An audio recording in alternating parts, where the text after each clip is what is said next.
dianggap syirik. Cuma maulidan aja dianggap sama dengan Nasrani. Cuma tabarruk dianggap syirik. Tahu tabarruk? Antum seneng nggak bekas-bekas guru? Khurafat ya. Itu bagi mereka disebut syirik. Padahal itu kan ngambil berkah. Nih, kisah penutup mau saya sampaikan.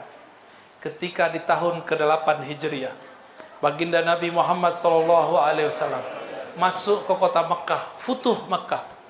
Sampai di suatu kampung namanya Batha. Maka tertulislah dalam syair Batha, ya. Di situ disambut oleh para sahabat muda ataupun tua.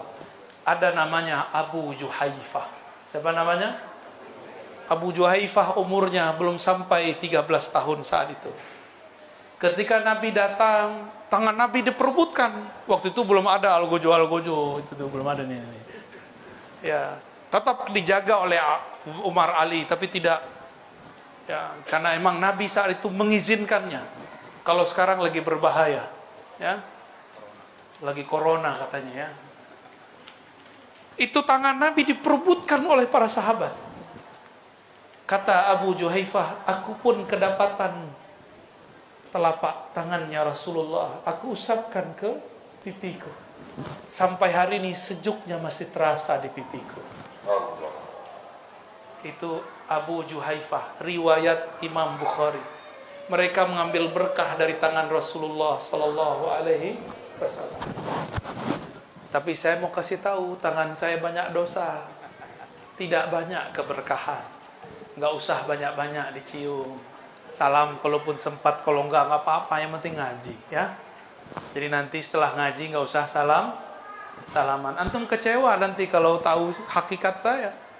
Hakikat saya banyak dosa di sisi Allah Subhanahu wa taala. Kalau Rasulullah maksum, beliau terjaga dari dosa. Maka satu tetes darah mengalir dari dirinya, itu semuanya nur. Seingat saya namanya Jabir bin Samurah. Beliau diperintahkan Rasul menanam darah bekam Nabi sallallahu alaihi wasallam.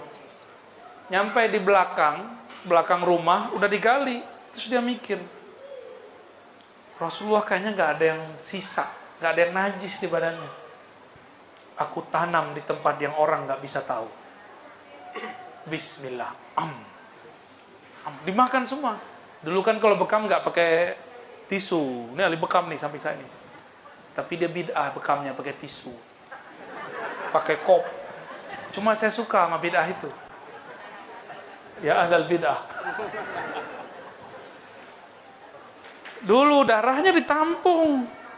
Darah itu kalau dibiarkan sedikit, secara kedokteran dia beku nggak? Beku sendiri. Jadi darah itu kalau diam dia beku. Makanya antum kalau kurang olahraga badannya pegel-pegel. Tuh filosofinya di situ. Jadi badan-badan segede-gede gini diam aja. Rebahan aja kan. Kaum rebahan. Pantesan punggungnya sakit-sakitan kayak saya. Rasulullah ketika dia pulang, Nabi kemudian curiga, kok di mulutnya ada bau darah Rasul, karena harum.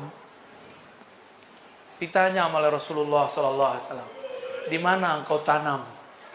Senyum-senyum aja dia.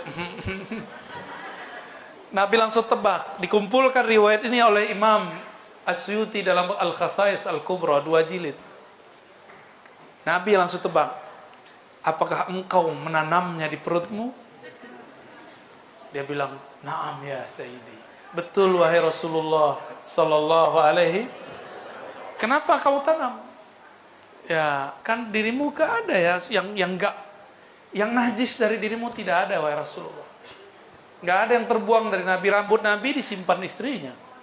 Disimpan Anas bin Malik. Keringat Nabi diambil Ummu Sulaim, ibunya Anas bin Malik.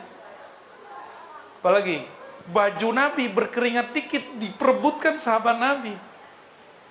Nabi melangkah di mana, itu sahabat kemudian mencium tempat itu. Bahkan ngambil debunya diginiin. Enggak kedepatan Nabi pegang tangan, dia ambil bekas Nabi jalan. Antum jangan cobain sama kita ya. Kita bukan maksum, kita ini hamba Allah biasa. kami punya dosa sama seperti jamaah semua. Ya. Jadi jangan terlalu berlebihan sama ustaz, sama kiai. Takzim, tapi jangan berlebihan. Cukup kepada Rasulullah sallallahu alaihi wasallam.